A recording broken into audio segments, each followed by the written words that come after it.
एक छोटी से गांव में जोसेफ नाम का लड़का रहता था। वह बुद्धिमान था, लेकिन थोड़ा जिद्दी भी था।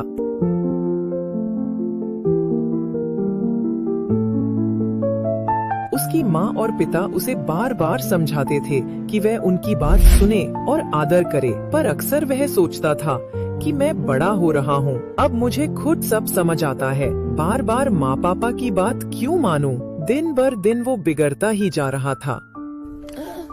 जोसेफ, खाना खा लो बेटा। मुझे ये खाना पसंद नहीं है। जोसेफ, ध्यान से बेटा, गिर मत जाना। मैं कोई बच्चा नहीं हूँ। जोसेफ, उसकी एक प्यारी सी दादी भी थी जो उसे हर रात एक ही वचन सुनाती थी। निर्गमन 20 अध्याय उसका 12 वचन। अपने पिता और अपनी माता का आदर करना, जिससे तेरी आयु उस देश में जो तेरा परमेश्वर यहोवा तुझे देता है बढ़ी रहे। लेकिन अब जोसेफ दादी की बातों से भी ऊब चुका था। जोसेफ, अपने माता और पिता का आदर करो।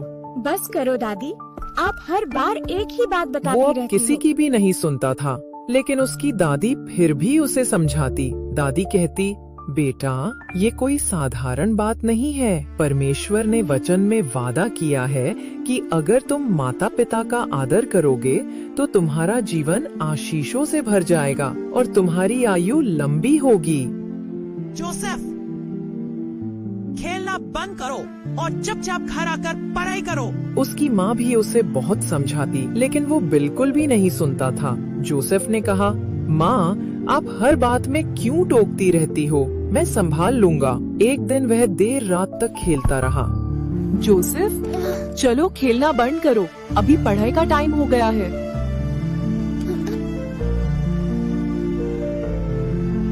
अगली सुबह जोसेफ स्कूल में थका हुआ पहुंच गया। टेस्ट में उसका दिमाग काम नहीं कर रहा था और अच्छे अंक नहीं आए। अगले दिन उसकी टीचर ने उसे बहुत डांटा और उसे सारी क्लास के सामने पनिशमेंट भी दी।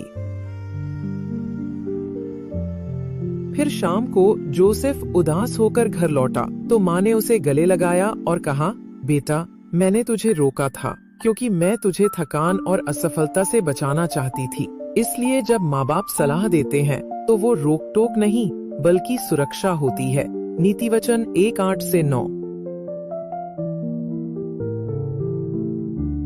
तब उसे बाइबल का ये वचन याद आया, हे मेरे बेटे, अपने पिता की शिक्षा सुन और अपनी माता की व्यवस्था को ना छोड़, क्योंकि वे तेरे सिर के लिए शोभा युक्त माला और तेरी गर्दन के लिए हार ठहरेंगी। जोसेफ को समझ आया कि माँ की डांट उसके विरुद्ध नहीं बल्कि उसके भले के लिए थी।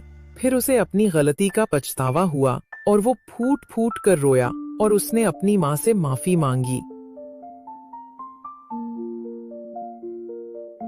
इस बात को थोड़े ही दिन बीते थे कि एक बार फिर जोसेफ ने गलती से पड़ोसी के बगीचे से आम तोड़ लिया।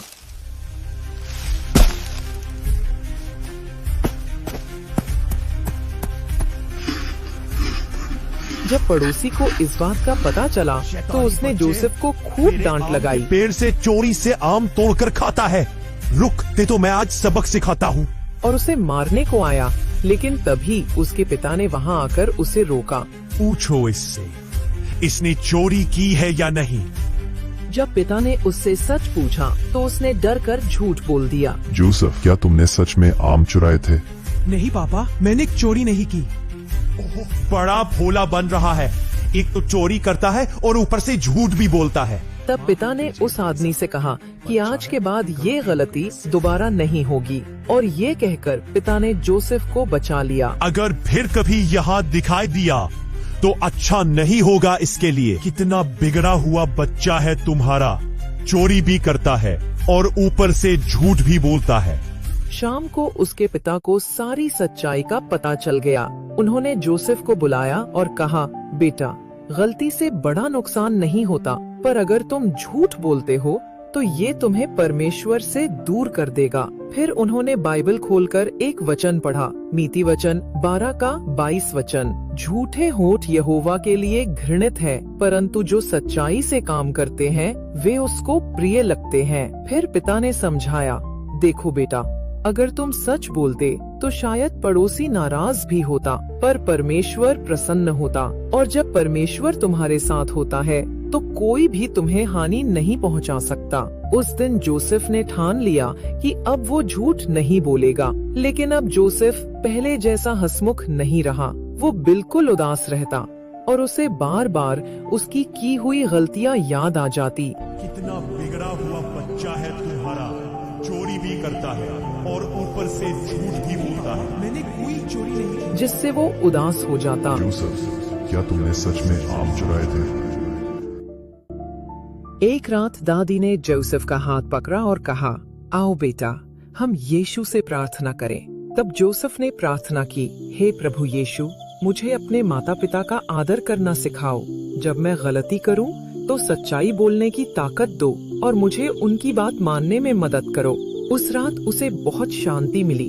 अब वो हर रोज प्रार्थना करने लगा और उसे समझ आया कि प्रार्थना में कितनी शक्ति है। धीरे धीरे जोसेफ बदल गया। अब वो समय पर पढ़ाई करता और माँ की बात मानता। पिता की सलाह पर उसने मेहनत करना सीखा और स्कूल में टॉप करने लगा।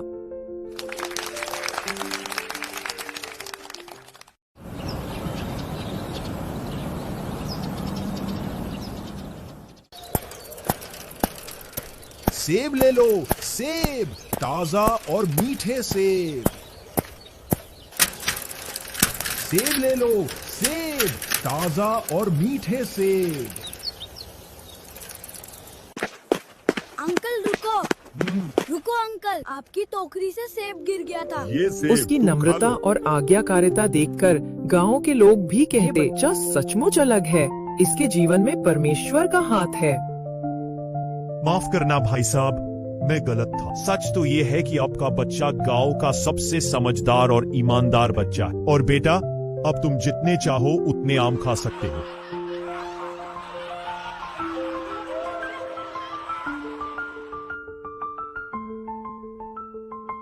इफिसियों 6:1-3।